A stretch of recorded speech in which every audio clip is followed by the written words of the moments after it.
The man known to history as Sun Tzu is traditionally believed to have been born in the state of Qi, in eastern China, in the late 6th century BC. Sun Tzu is an honorific name, meaning Master Sun, and his original name was Sun Wu. Although he is known as the author of the Sun Tzu Bing Fa, or Master Sun's Art of War, one of the most influential military treatises in world history, Sun Tzu remains an elusive figure, and his biographical details are vague and quite contested.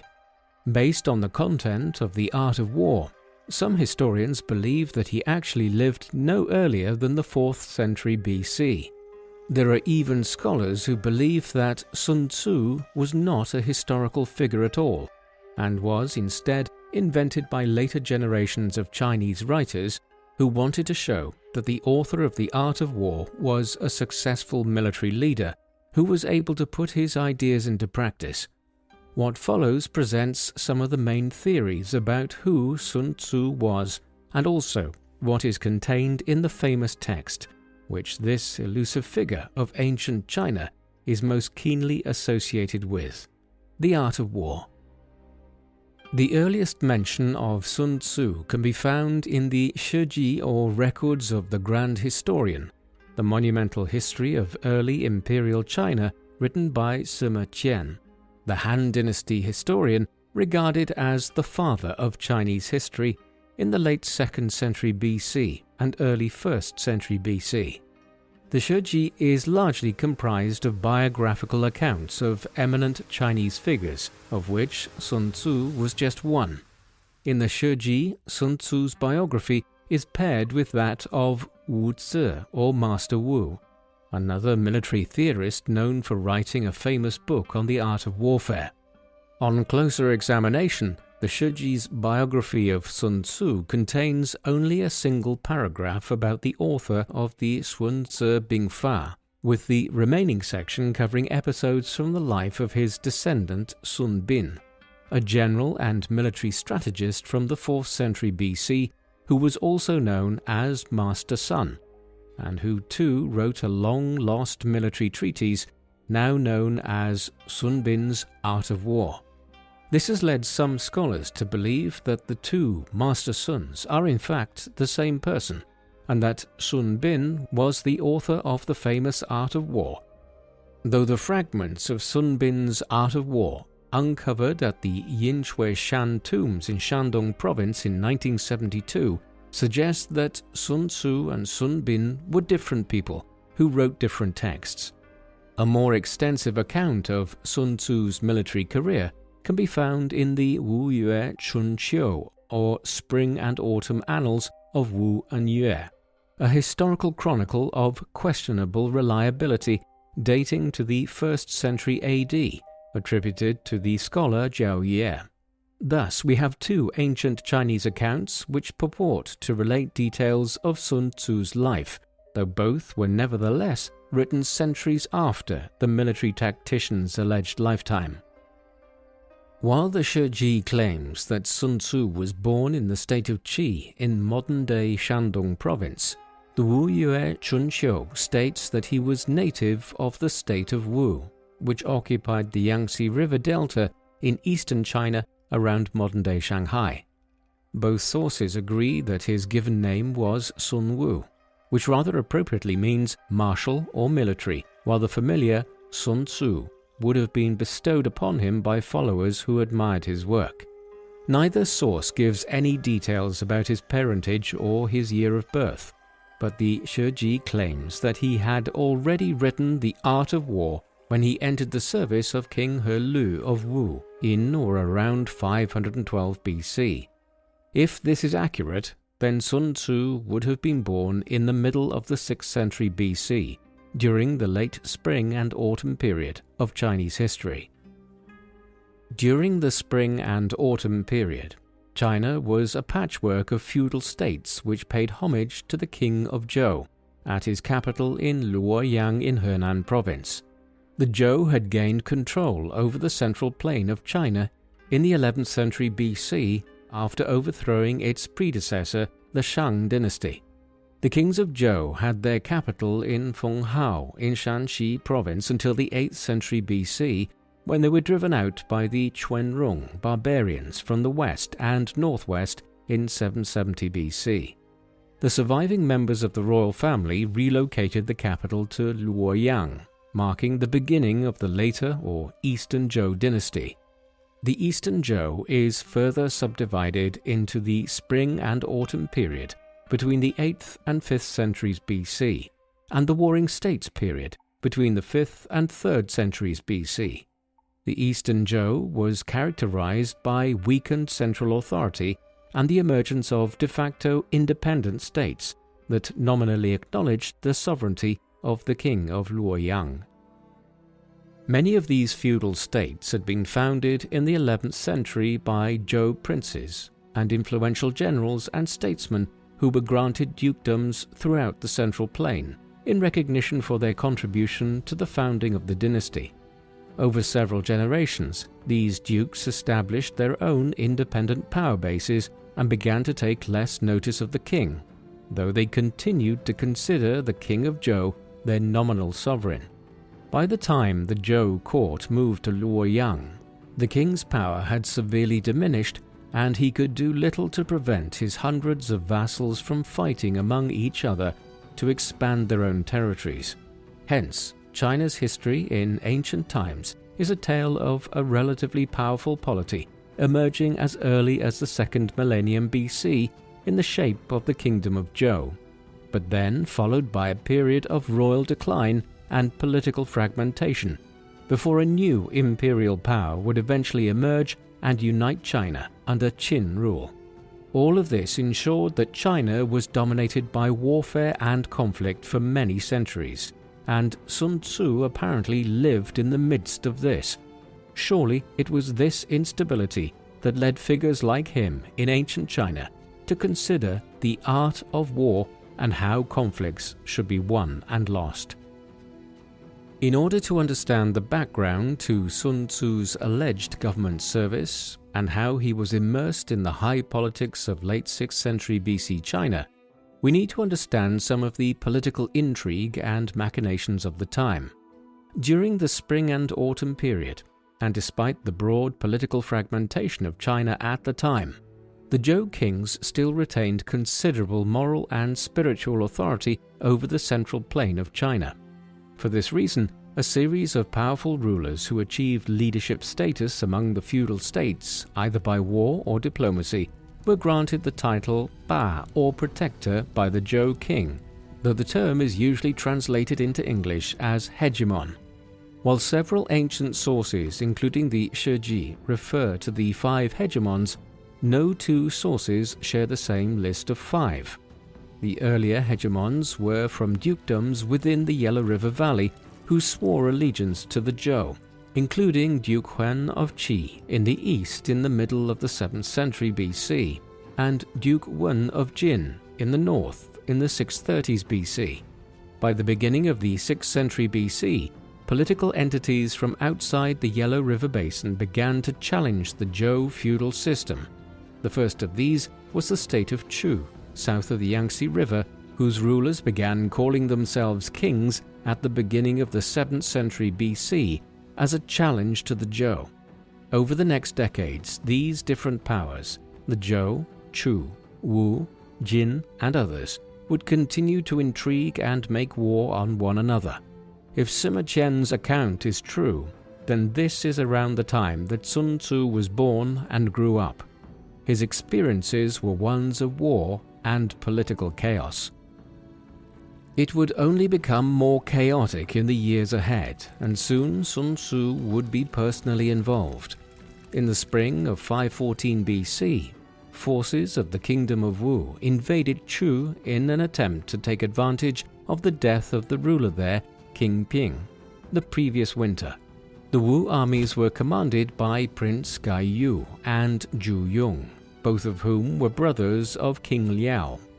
Prince Guang, a cousin of the king, now seized the opportunity of the prince's absence waging war on Chu to assassinate King Liao and take the throne of Wu for himself. He invited the king to his house for dinner.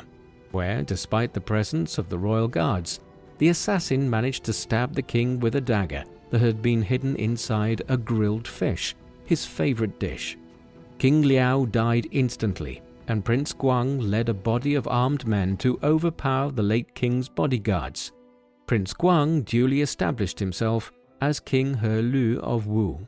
Upon hearing the news of the usurpation, the late king's brothers defected to Chu. In his biography of Sun Tzu in the Shiji, Sima Qian states that Sun Tzu entered the service of this King He Lu in the 3rd year of his reign, around 512 BC. The Wu Yue Chun Qiu gives further context for the appointment, which is once again credited to Wu Zishu. By that time, King He Lu had advanced his plans to launch a campaign against Prince Gai Yu and Prince Zhu Yong, the two Wu princes who had defected to Chu after their brother was killed, and his throne was usurped by King He Lu. Our sources, sporadic as they are, suggest that Sun Tzu was introduced to the king around this time, with the intention that he might lead the campaign against Prince Gai Yu and Prince Zhu Yong and their followers. According to the Wu Yue Chun Qiu, Sun Tzu was an expert in military affairs from Wu, who lived in seclusion because his talents were not appreciated by others, and it was only when emissaries arrived from the kingdom of Wu to implore him to take command of the armies that Sun Tzu's abilities were recognized. During their first meeting, King He Lu asked Sun Tzu several questions about military strategy and was impressed with the perceptiveness of each answer. After he was satisfied with Sun Tzu's knowledge, he asked him to demonstrate he could put his ideas into practice. The Shiji offers a simpler explanation, namely that King He Lu had read The Art of War and invited Sun Tzu as its author to his court to offer a practical demonstration of his methods, while the Wu Yue Chun Qiu does not mention the art of war at all. Although Sun Tzu's Art of War has become the most influential military treatise from ancient China, many scholars from different philosophical traditions wrote extensively about military affairs during the spring and autumn and warring states periods in ancient China. It's worth reflecting on the text itself here, before exploring the limited details of Sun Tzu's life further. The standard text of Sun Tzu's Art of War is divided into 13 chapters, each of which opens with the formula, Master Sun says. While the modern text is based on a compilation dating to the 11th century AD, during the Sung dynasty, Sima Qian quoted King He Lu telling Sun Tzu that he had read all 13 chapters of his military treatise. Furthermore, fragments of the Art of War, written on bamboo strips, uncovered during excavations at Yinchueshan in 1972, indicate that the text was already divided into its current 13 chapters in the 2nd century BC. Although there are a few references to specific wars, such as the rivalry between Wu and Yue or the exploits of the legendary Yellow Emperor, the content of the Art of War primarily consists of high-level principles that a military commander ought to follow if he is to achieve success in war. As such, there is a frustrating lack of internal evidence within the text itself, which would allow us to accurately date it or that could make clear when Sun Tzu was writing and what experiences he was drawing upon. The book opens with a statement concerning the importance of warfare. In modern translation, this reads, "War is a vital matter of state. It is the field on which life or death is determined and the road that leads to either survival or ruin, and must be examined with the greatest care." The first chapter then goes on to list a set of 5 criteria to determine the chances of victory for each side. The first is the Dao, or the way, referring to the ability of a military leader to persuade his subordinates that his cause is just. The second is climate, pertaining to weather conditions and changing seasons. The third is terrain and how it facilitates or restricts the deployment of troops or the supply lines for the army. The fourth is command, relating to how a leader can motivate and discipline the troops. And the fifth is regulation, referring to the organization of the army, its logistics and lines of communication, and the structure of the chain of command. Sun Tzu argues that by assessing each of these factors, it is possible to provide an assessment of the likelihood of victory before the start of a campaign. In the second and third chapters, Sun Tzu discusses the conduct and planning of campaigns. He places great importance on the need to keep the army well supplied on campaign, advising that it is best to keep campaigns brief so that the army does not run out of supplies, adding that it is better to fight on foreign territory and live off the land than to rely on long supply lines. In Chapter 3, Sun Tzu goes even further, famously stating that it is best for a commander to achieve victory over the enemy without fighting at all. Accordingly, a state's best options are to undermine the enemy's strategy and its diplomacy, and only resort to employing military force when there is no other choice. While Sun Tzu's emphasis on avoiding war has become one of his most influential concepts outlined in The Art of War, he did recognize that there are times when the state has no choice but to mobilize its armies and fight. Sun Tzu goes on to offer several rules of thumb for how to deal with the enemy, depending on the size of each army, also stressing the importance of knowing the enemy's strengths and weaknesses and acting accordingly in line with these. In chapters 4 to 6, Sun Tzu discusses how a commander can recognize and exploit strategic positions and formations, and how to maneuver to gain strategic advantages from the enemy, forcing them to either fight a battle against the odds or to abandon their campaign entirely. Chapter 7 is about confronting the enemy in action and ensuring that enemy troops are in a poor state to fight, while Chapter 8 deals with adapting to changing circumstances and being prepared for contingencies. Chapters 9 to 11 concern the deployment of troops and the use of terrain. Chapter 12 covers the use of incendiary weapons, and Chapter 13 is on the handling of spies. Whether at the strategic, operational, or tactical level, Sun Tzu throughout emphasizes how to wrong-foot one's enemy or enemies through deception. While the core text of The Art of War consists of these 13 chapters, the Yingchueshan excavations of 1972 uncovered fragments of 5 hitherto unknown chapters, which could have comprised a set of outer chapters that expanded on the core text. These chapters were written out on bamboo slips and were found in a Han Dynasty tomb. They may have been written by Sun Tzu himself or later writers to offer greater clarity to the original text. The 5 chapters in question are structured as dialogues between Sun Tzu and the King of Wu. Sun Tzu's first interview with the King of Wu sets the scene for one of the most famous anecdotes in Chinese history, mentioned in both the Shiji and Wu Yue Chun Qiu. At King He Lu's request, Sun Tzu used the palace women to demonstrate his methods for training and drilling an army in front of the king. The Shiji states that 180 women were summoned for the demonstration, while the Wu Yue Chun Qiu gives a figure of 300. After the women were equipped with helmets, armor, swords, and shields, the group was divided into 2 companies, each commanded by one of the king's favorite concubines.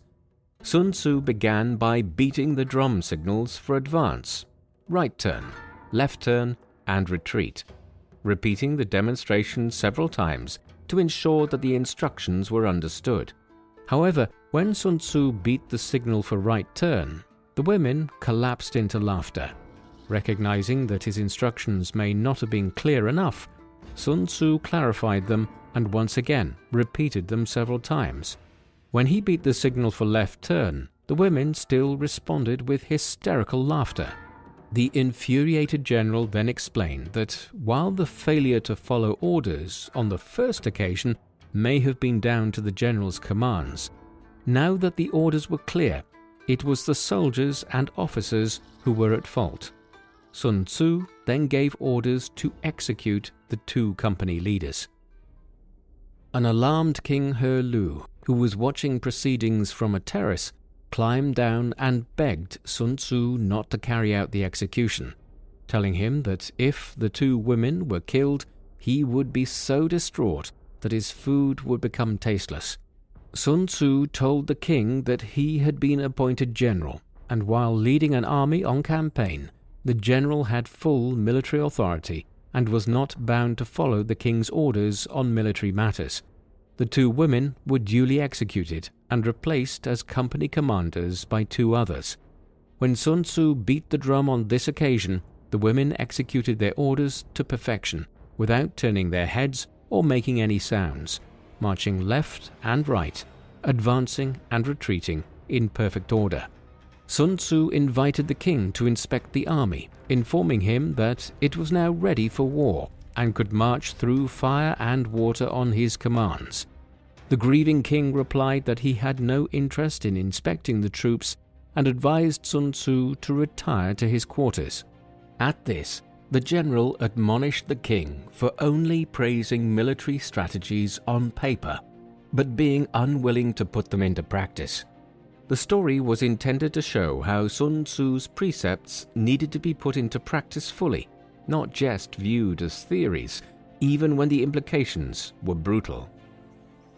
According to the Shiji, this rebuke persuaded King He Lu that Sun Tzu was truly an expert in military affairs, though the Wu Yue Chun Qiu once again claims that another official intervened and told the king that he could not expect to achieve his ambitions of becoming hegemon without employing Sun Tzu to lead the armies. Thus, Sun Tzu was picked to lead the campaign against Chu. The ensuing campaign was enormously successful, and the Wu army killed the exiled princes Gai Yu and Zhu Yong in battle. It was just the first of many campaigns which Sun Tzu allegedly led on behalf of the king.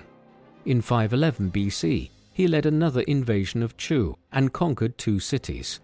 The following year, Wu invaded Yue on the pretext that the latter did not join Wu in its campaigns against Chu. The Wu armies were victorious and captured Sui Li in modern Zhejiang province.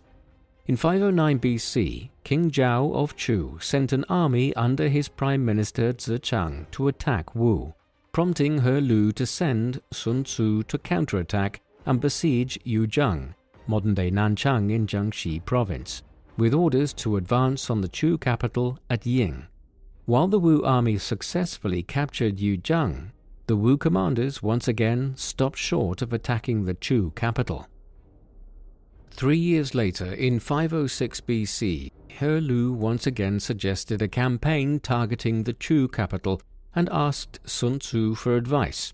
He argued that it was too risky for the kingdom of Wu to launch such a campaign on its own, and suggested seeking alliances with the states of Tang and Tsai.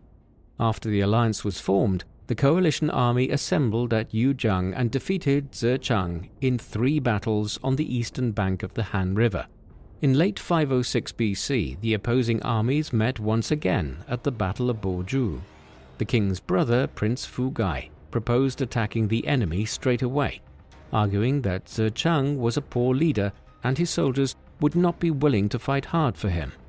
Although the king denied Fu Gai's request, the latter disobeyed orders and led a column of 5,000 men to attack Zhichang's division, routing them and forcing their commander to escape to the state of Zheng in central China.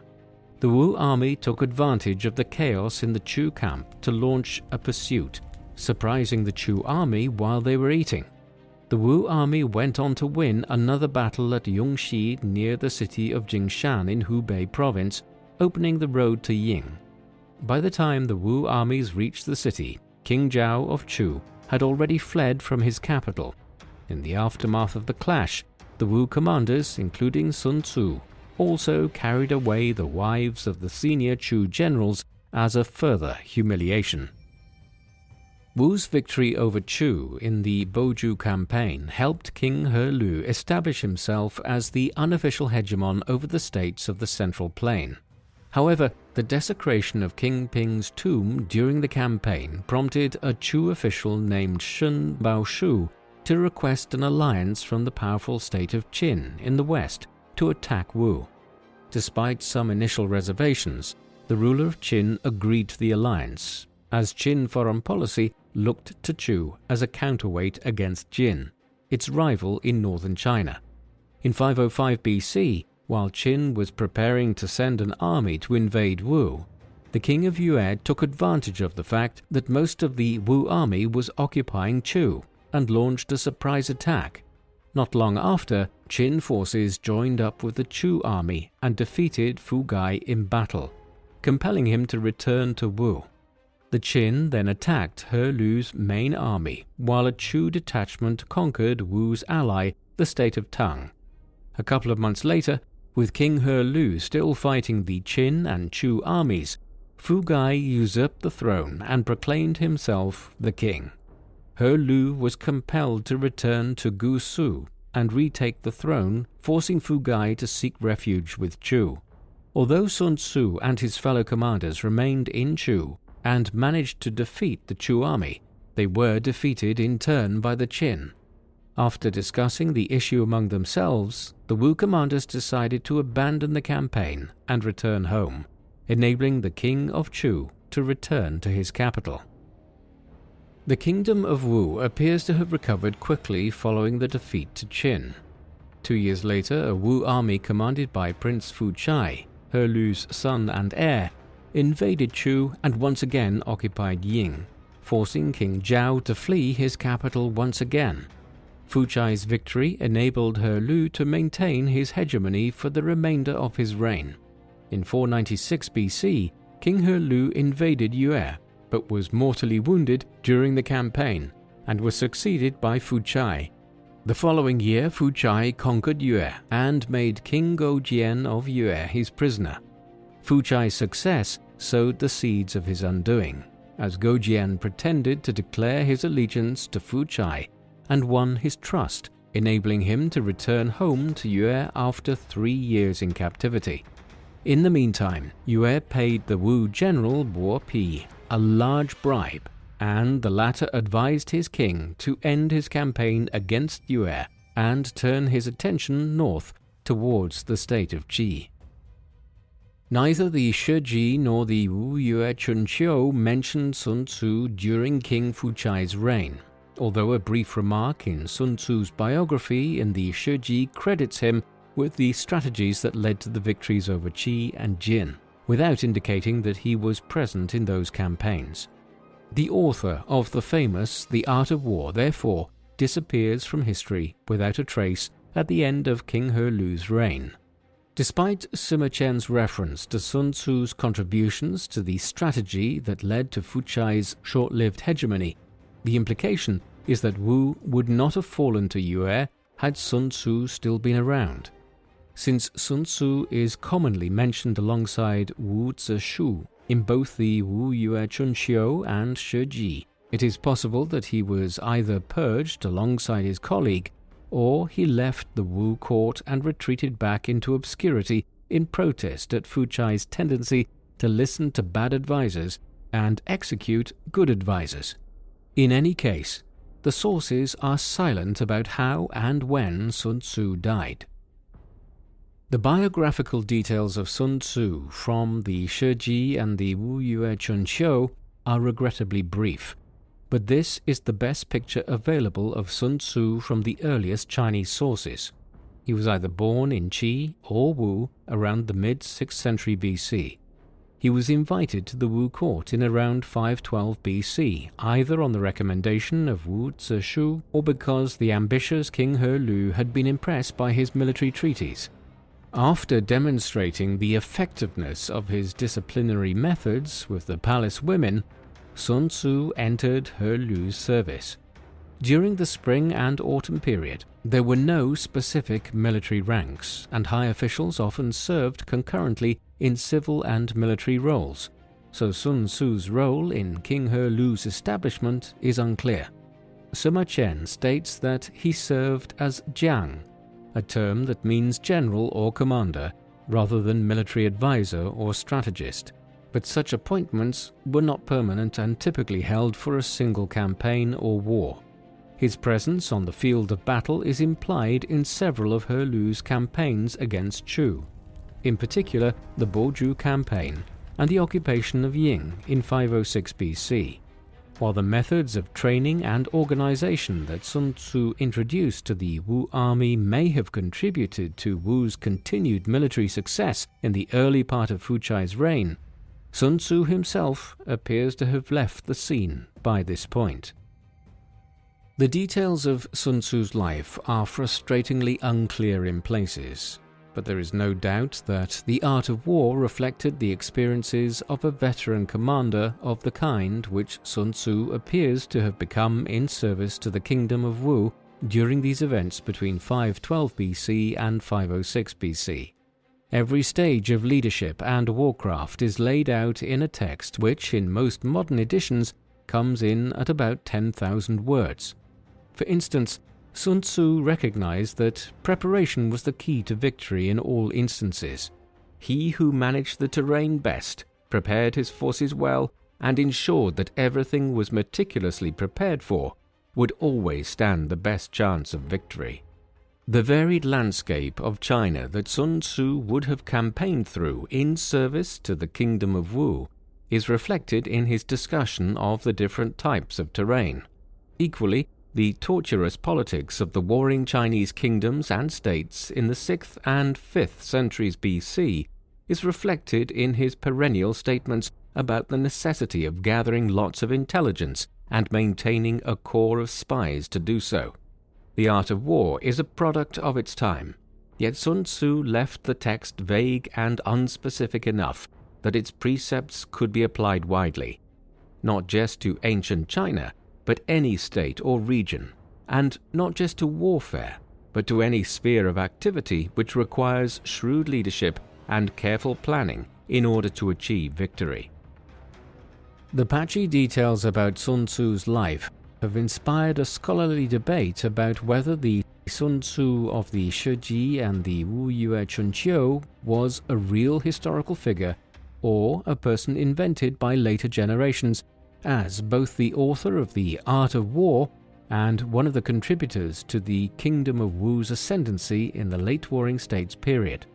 One of the main arguments that Sun Tzu was not a historical figure is that he is first mentioned in Sima Qian's work more than 4 centuries after he is said to have lived. As Sima Qian is usually considered a reliable historian, it is possible that he used earlier sources about the life of Sun Tzu which are now lost. It is not uncommon for biographical details of Chinese historical figures from this period to be incomplete. Furthermore, the biographies in the Shiji are not intended to be detailed accounts of individuals from birth to death.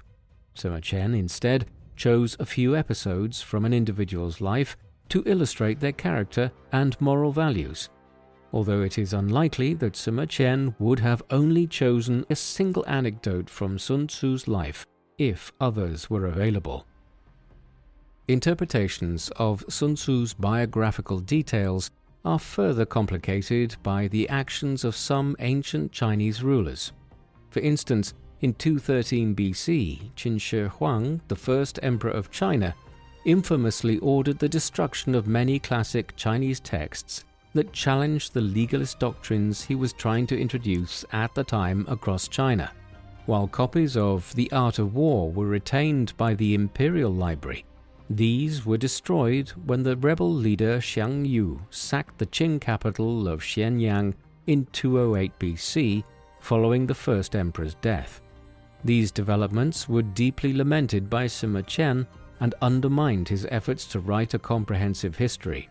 Nevertheless, Sun Tzu skeptics point out that the Zuozhuan, an influential set of commentaries to the Spring and Autumn Annals dating to the mid-4th century BC, has a lengthy description of some of the campaigns which King He Lu oversaw in the late 6th century BC, but does not mention Sun Tzu or Sun Wu at all.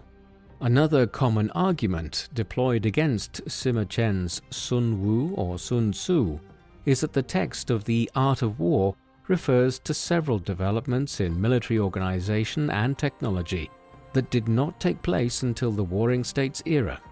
While the art of war refers to armies of 100,000 men, it is unlikely that armies of this size could be deployed by the states of the spring and autumn period.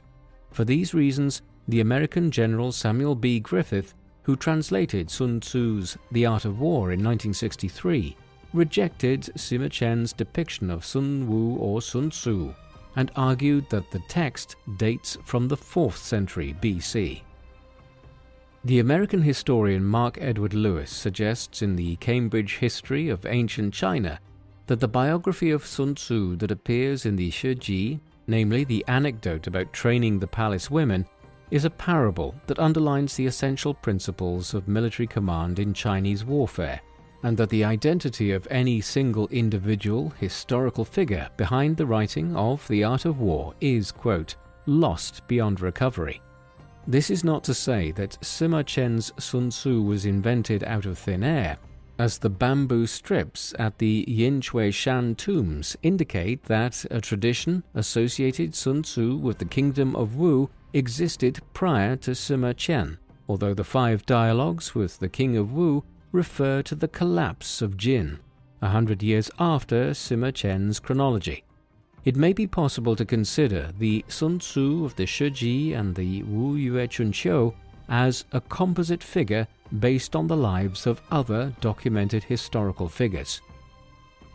It is worth assessing Sun Tzu's The Art of War alongside the career of another ancient Chinese military writer, Sun Bin, whom Sima Qian claims to be a descendant of Sun Tzu, not least because some scholars argue that they were possibly the same person.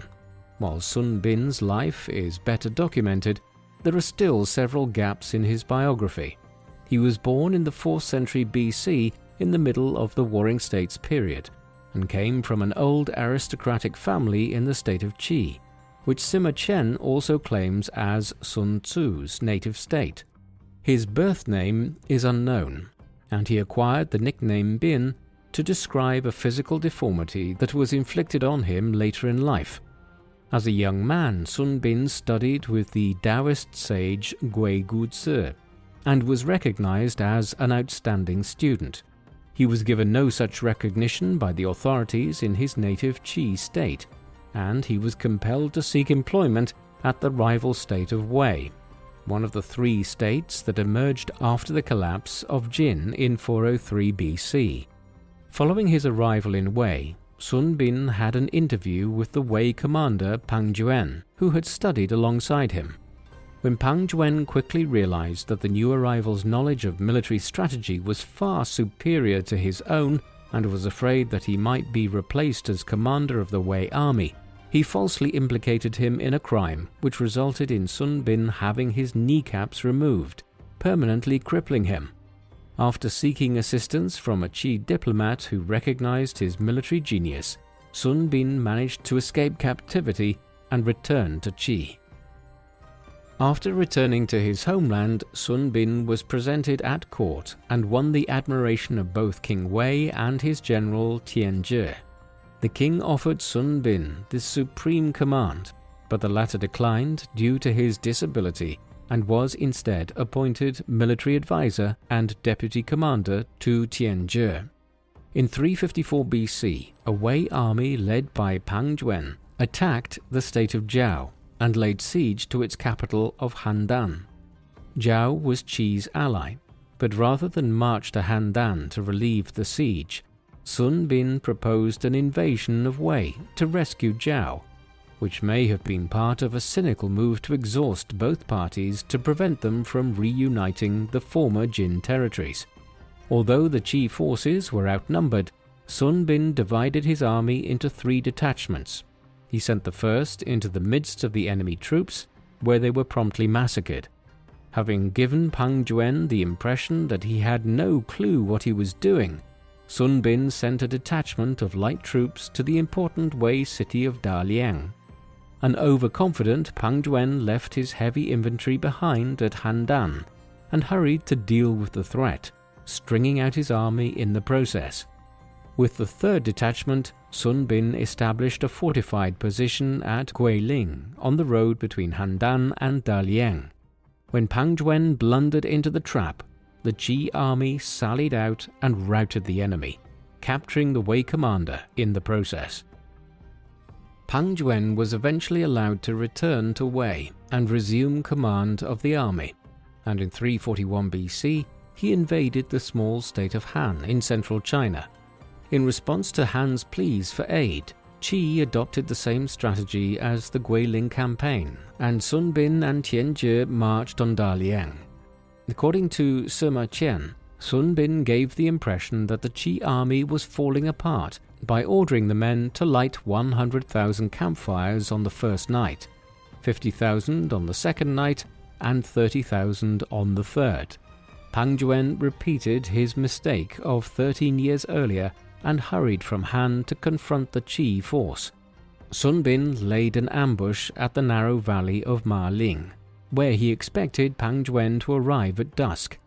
After hiding 10,000 crossbow men on both sides of the road with orders to shoot once they saw a light, Sun Bin carved a message onto a nearby tree and awaited the enemy.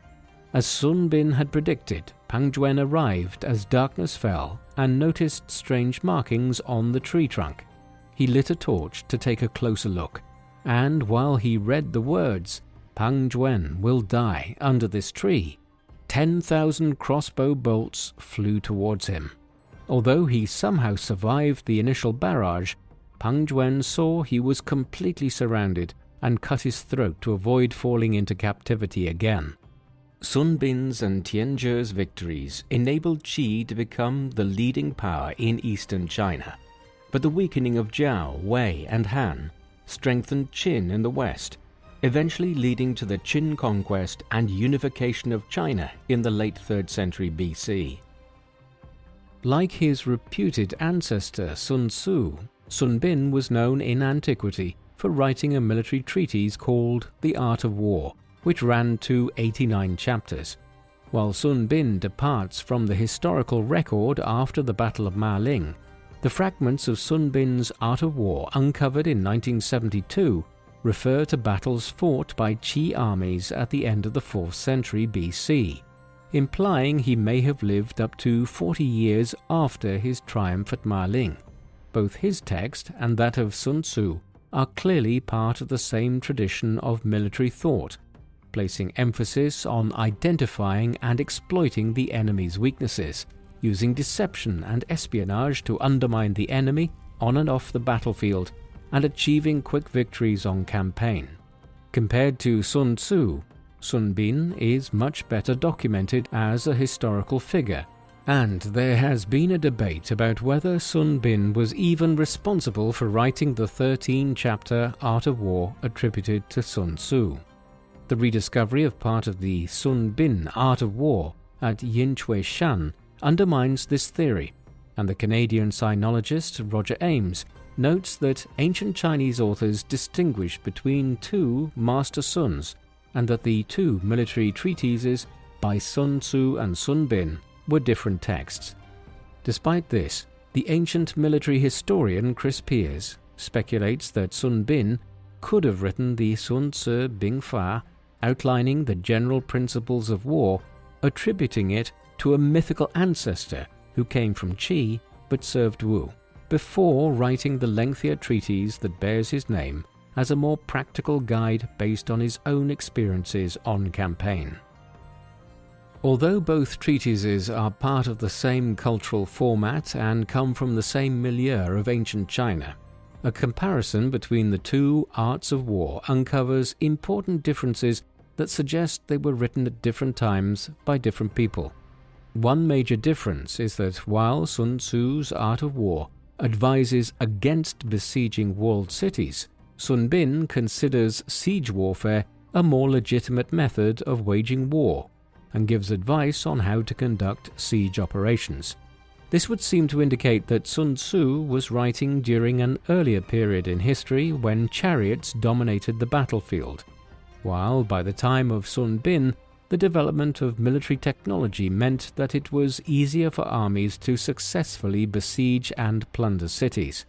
The American scholar Ralph Sawyer, an expert in Chinese warfare, argues that Sima Qian's Sun Tzu was a real historical figure who was responsible for writing most of the 13 chapters of Sun Tzu's Art of War, but that subsequent editions were made by later generations, which became part of the core text.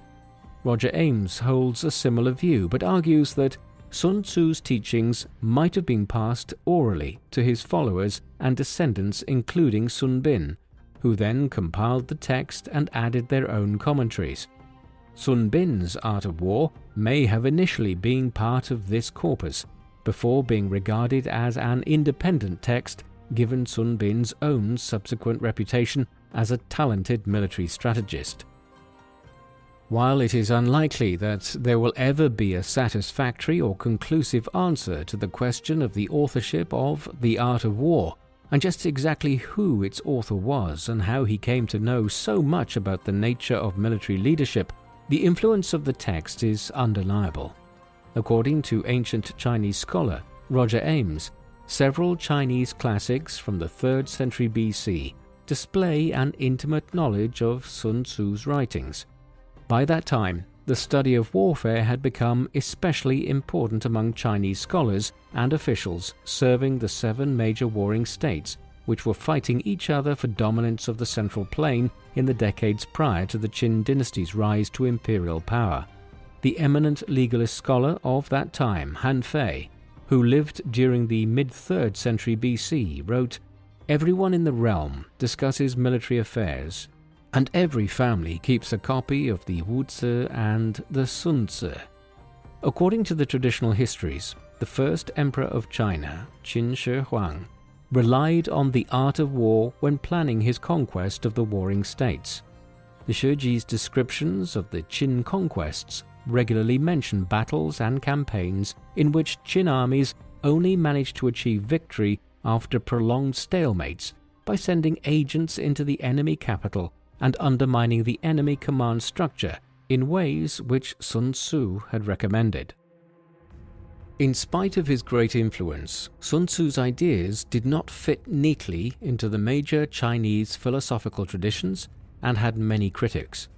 Although his invocation of the Tao, or Way, appears to endorse a Taoist view of the world, his view that warfare is an undeniable fact of life distances himself from the more pacifist Taoists. Confucians criticize Sun Tzu's emphasis on deception and assassination as the key to military victory, while legalists such as Han Fei criticize Sun Tzu's humanitarian instincts and his desire to avoid war. The Han Dynasty cavalry general Huo Chubing, who led devastating raids against the Xiongnu tribal confederation in the northern steppes, dismissed Sun Tzu by saying, quote, "The only thing that matters is how one's own strategies are going to work. There is no need to study the old-fashioned rules of warfare." Nevertheless, the art of war retained its key position in the Chinese literary canon, and the statesman Cao Cao, who conquered northern China at the beginning of the Three Kingdoms period in the 3rd century AD, left behind extensive commentaries on Sun Tzu's work. By the Song dynasty in the 11th century AD, the Sun Tzu Bingfa became one of the 7 military classics, a compilation of 7 texts which became required reading for aspiring army officers in imperial China. More speculatively, Sun Tzu's ideas could also have been familiar to Genghis Khan, even before the Mongol conquest of China in the 13th century. The Mongols certainly used swift maneuver and deception of the kind advocated for by Sun Tzu to great effect in their conquests. Despite the reverence shown to the art of war in China over the following centuries, in the late 17th century, the Qing dynasty Emperor Kangxi echoed Huo Chubing by criticizing Sun Tzu in the following way: "In war, it's experience of action that matters. The so-called 7 military classics are full of nonsense about water and fire, lucky omens and advice on the weather. all at random and contradicting each other. I told my officials once that if you followed these books, you'd never win a battle. Sun Tzu first came to the attention of the Western world in 1772, when the Jesuit missionary Jean-Joseph Marie Amiot published a translation of The Art of War. Napoleon Bonaparte, who trained as an artillery officer at several French military academies in the 1780s, is likely to have read Amiot's translation as a young man. Napoleon's own campaigns reflect several of Sun Tzu's principles, such as taking calculated risks based on an assessment of the enemy's strengths and weaknesses, fighting on enemy territory to shorten supply lines, seeking a quick, decisive confrontation with the enemy on the field of battle rather than resort to long sieges. Napoleon's ability to take advantage of his army's marching speed to surround the unfortunate Austrian general Karl Mack at Ulm in October 1805 encapsulates Sun Tzu's doctrine of exploiting military advantage to defeat the enemy with as little actual engagement as possible. His use of deception a few weeks later at the Battle of Austerlitz, ahead of which he evacuated the high ground, left his right flank deliberately weak and gave the impression to enemy envoys that his army was in no condition to fight, is reminiscent of Sun Bin's campaigns against Pang Juan. The Napoleonic era inspired the two most influential military treatises in the Western canon, Antoine-Henri Jomini's The Art of War and Karl von Clausewitz's On War. Both writers describe a new era of warfare characterized by full mobilization of a state's resources for war, and Clausewitz appears to reject Sun Tzu's desire to, quote, defeat an enemy without too much bloodshed by stating that war is such a dangerous business that the mistakes that come from kindness are the very worst. Nevertheless, Clausewitz's famous observation that war is a continuation of policy by other means is reminiscent of Sun Tzu's declaration that war is an important matter of state and a state can achieve its objectives through both political and military means, though it is still a matter of debate whether Clausewitz had read a translation of Sun Tzu or not. The British soldier and military theorist Basil Liddell Hart, a veteran of the First World War, developed the concept of the indirect approach, arguing that it was more effective to strike indirectly and rapidly at an army's nerve center than to rely on the costly frontal against fortified enemy positions of the Great War. After being introduced to an English translation of The Art of War in 1927, Liddell Hart was astonished to find that many of Sun Tzu's ideas coincided with his own. During the following years, Liddell Hart further developed this indirect approach theory and wrote several influential books on how tanks could be used as a rapid strike force. In his foreword to General Samuel Griffith's 1963 translation of The Art of War, Liddell Hart describes a meeting in 1942 with the military attaché of the Chinese nationalist government, who informed him that his writings were among the principal texts of the Chinese military academy. When Liddell Hart asked about Sun Tzu, he was informed that the younger officers considered The Art of War out of date in an era of mechanized warfare. Liddell Hart advised the Chinese officers to return to Sun Tzu, whose 13 chapters were what he called, quote, the best short introduction to the study of warfare, and no less valuable for constant reference in extending study of the subject. Unlike the young Chinese nationalist officers, the Chinese communist leader Mao Zedong was an admirer of Sun Tzu, and used The Art of War to develop his theories on guerrilla warfare. In more recent history, General Norman Schwarzkopf was one of the leading proponents of Sun Tzu in the US Army, and put many of his principles into practice during the Gulf War in 1990 to 1991, using his tanks to roll over the Iraqi army from the west while threatening an amphibious invasion from the east, securing a quick and decisive victory at the cost of minimal casualties. Finally, while the art of war was not well known to the English-speaking world until after the Second World War, its influence as a guidebook for strategy and leadership now extends far beyond the military sphere. Brazilian football manager Luis Felipe Scolari quoted Sun Tzu in team talks to inspire Brazil's national team to victory in the 2002 World Cup, while New England Patriots general manager Bill Belichick has cited Sun Tzu as a major inspiration in his coaching philosophy. The writer and consultant Mark McNeely, a former officer in the US National Guard, has written books adapting Sun Tzu's theories to military and business leadership in the modern age. The Art of War is considered essential reading for aspiring business leaders and may be found in the business and management sections of bookshops as well as military history. American interest in the art of war is partly inspired by the rise of China as a competitor to American global hegemony in the early 21st century. Any assessment of Sun Tzu must conclude by accepting that we know very little about him as a historical character. Indeed, there is still a debate as to whether or not he ever existed, with some scholars arguing that he was simply an invented figure who the art of war was attributed to. This latter argument probably goes too far. What we can say is that Sun Tzu was a military tactician and scholar who lived in the highly unstable political and military environment of the spring and autumn period in ancient Chinese history, or perhaps the Seven Warring Kingdoms period that followed. What is clear is that the text had emerged as an important piece of ancient Chinese literature by at least the 3rd century BC. Out of Sun Tzu's observations on the utter instability and chaos of his time came this short little guidebook. On the surface of it, The Art of War reads like a straightforward text on military strategy, and there is quite a bit on that topic within its pages. But more than this, it is a reflection on leadership and knowing how to lead, and when to choose to fight one's battles.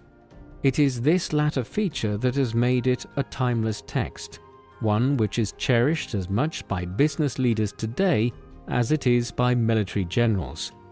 All in all, it is something of a shame that, barring some great archaeological discovery, we will probably never learn more about the mysterious Sun Tzu, who compiled it 2.5 millennia ago. What do you think of Sun Tzu and the art of war?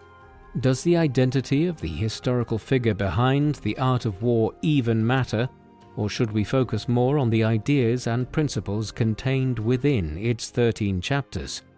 Is the art of war out of date in the age of satellites and drones, or does Sun Tzu continue to offer valuable insights into the art of leadership in the modern age? Please let us know in the comments section, and in the meantime, thank you very much for watching.